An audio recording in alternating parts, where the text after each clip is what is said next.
Berita terkini. Perlawanan membabitkan pasukan JDT menentang pasukan dari Rusia, iaitu pasukan Lokomotiv Moskow, telah berakhir sebentar tadi. Terima kasih kepada semua yang telah menonton siaran langsung perlawanan di Instagram rasmi kami.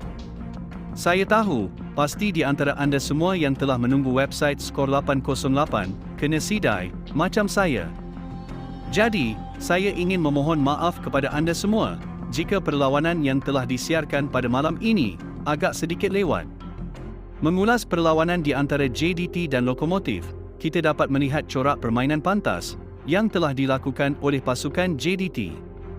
Suka untuk saya mengatakan bahawa Arif Aiman pada perlawanan malam ini sangat membanggakan.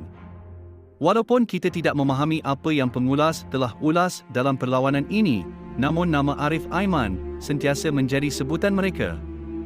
Jelas sekali bahawa mereka juga tertarik untuk mengulas berkenaan pemain berpotensi ini. Di dalam perlawanan ini, kita juga sentiasa melihat aksi-aksi berbahaya yang telah ditampilkan oleh Arif Aiman. Arif berjaya mengucar-kacirkan pertahanan lawan di separuh masa pertama. Di bahagian pertahanan pula, penglibatan Jordi Amat untuk mengemudi jentera pertahanan sangat mengagumkan. Pengalaman beliau yang beraksi di Eropah jelas membuktikan bahawa kualiti yang ada pada dirinya sangat diperlukan oleh pasukan JDT. Juan Muniz dilihat sedikit tenggelam di separuh masa pertama, namun beliau berjaya melakukan 2 ke 3 kali percubaan berbahaya ke pintu gol lawan. Fernando Forestieri dan Bekson pula dilihat sedikit bergelut untuk mencari rentak individu masing-masing di dalam perlawanan ini. Di separuh masa pertama, pasukan JDT berjaya mengikat pasukan dari Rusia itu tanpa sebarang jaringan.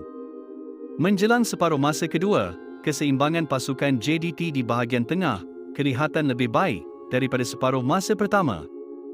Baru sahaja pengulas bercakap mengenai Arif Aiman di separuh masa pertama, akhirnya Arif berjaya meletakkan JDT 1-0 di hadapan.